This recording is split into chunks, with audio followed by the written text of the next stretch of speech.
السلام عليكم ورحمة الله وبركاته. تحياتي لأحبابي المخلصين وجمهوري على اليوتيوب وأصدقائي على الفيسبوك. النهاردة هنتكلم في حاجة كده سريعة.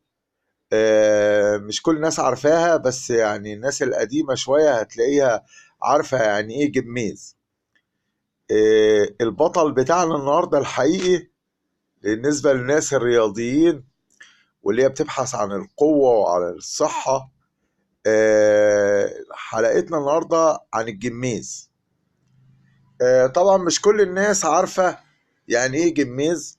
هو ثمرة كده جميلة أوي، كلنا كنا بنحبها وما زال بنحبها وما بنلاقيها بنجيبها يعني. طبعا هو بقى نادر وجوده قوي، ان هو في الموسم بتاعه ممكن تلاقيه يعني، بس في المناطق الشعبية على الأكتر يعني. فكلنا بنعشق الجميز، وهي ثمرة جميلة كده شبه التين الايه، البرشوم.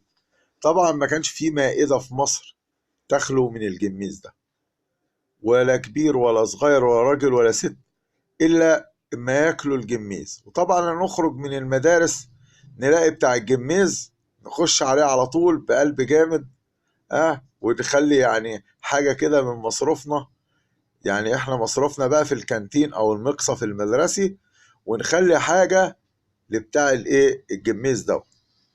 عشان في بتاع جميز وفي بتاع جلاش وفي بتاع كنافة، والناس دي كانت خطيرة قوي يعني. كانت تجي يعني الواحد يبيع صنف واحد بس متقن ليه قوي، يعني ما عندوش محل وما عندوش حاجة، وجايب صاج عامله على يعني حط على دماغه، يعني وعامله في البيت او زوجته اللي عاملاه، بس تلاقيه هو بروفيشنال قوي، جامد قوي اذا كان في جلاش او في كنافة او بتاع.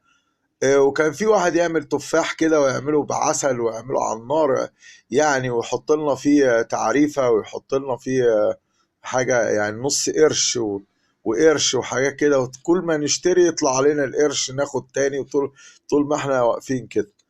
ما اعرفش يعني هما كانوا بيكسبوا ايه. انا مش عارف الناس دي كانت بتكسب ايه، والله الناس دي كانت على الفطرة يعني. فكان بتاع الجميز ده يعني كان ليه اهتمام قوي في حياتنا، ان بنخرج نلاقي بتاع الجميز. فبركز كنا على اكل الجميز ده قوي. وانا والله يعني في دماغي كده قلت ايه، انا بقالي فتره ما اكلتوش، ببحث عنه يعني، ولقيت الجميز ولا بتاع الجميز انا هعمل حسابكم يعني، هشيل لكم الجميز.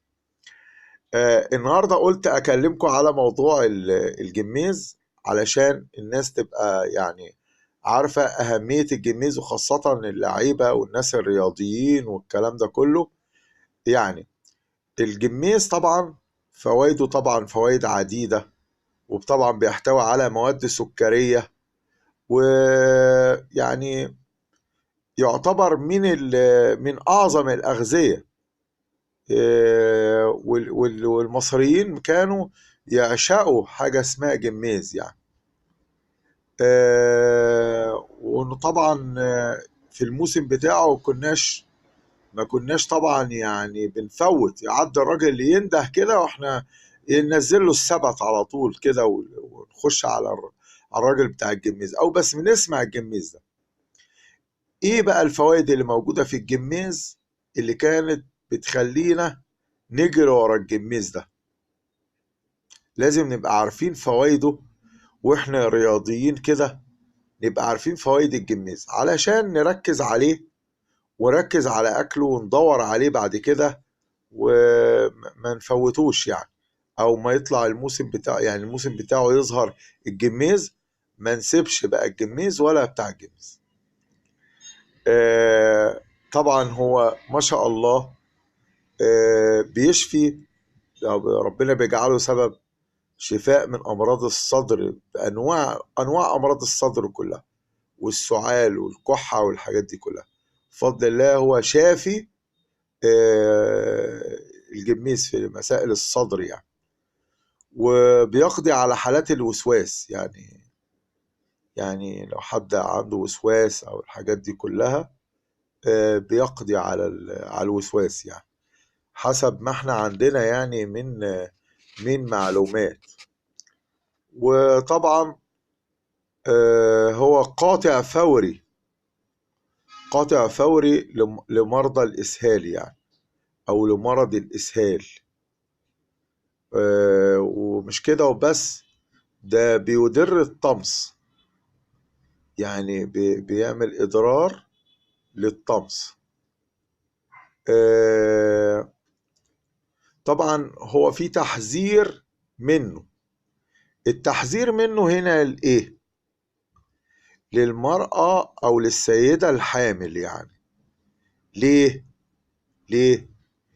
ليه ممنوع عن السيدات الحوامل يعني؟ أو بيتحذر منه ليه للسيدات الحوامل؟ لأنه بيساعد طبعا على الإجهاض، وبيعمل عملية تسقيط للجنين. فده التحذير منه للسيدات الحوامل. يعني كانوا ينبهوا كده، تحامل، لا لا اوعي تاكلي جميز، ما تاكليش جميز.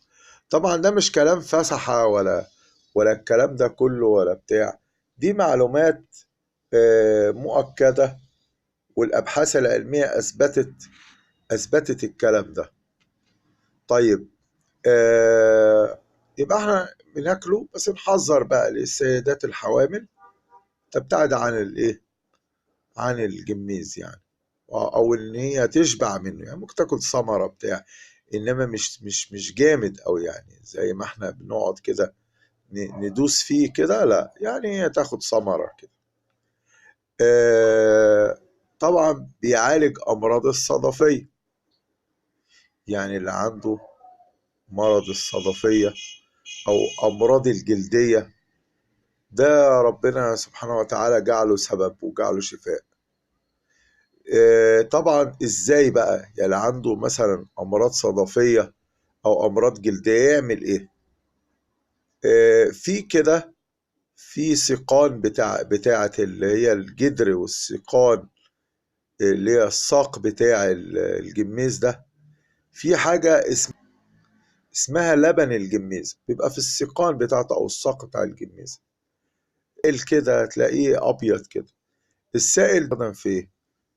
بيعالج طبعا الامراض الجلديه، وبيعالج الصدفيه، وبيعالج حاجة اسمها القوب والجرب والقروح، اللي هي اللبن بتاع الجميز ده اللي هو بيخرج من السيقان بتاعته يعني. طبعا مش كده وبس يعني، ده الثمرة بتاعت الجميز دي ما شاء الله بتقضي على النزلات المعوية، وبتقضي على الإمساك. يعني مفيش لو كلت جميز مفيش لا إمساك ولا نزلات معوية، يعني معوية يعني. ومش كده وبس، ده العصير بتاعه، يعني انت جبته وحطيت معاه ربع كوب ماء مثلا على 5 6 حبايات، وضربته في الخلاط وشربته. لو في اي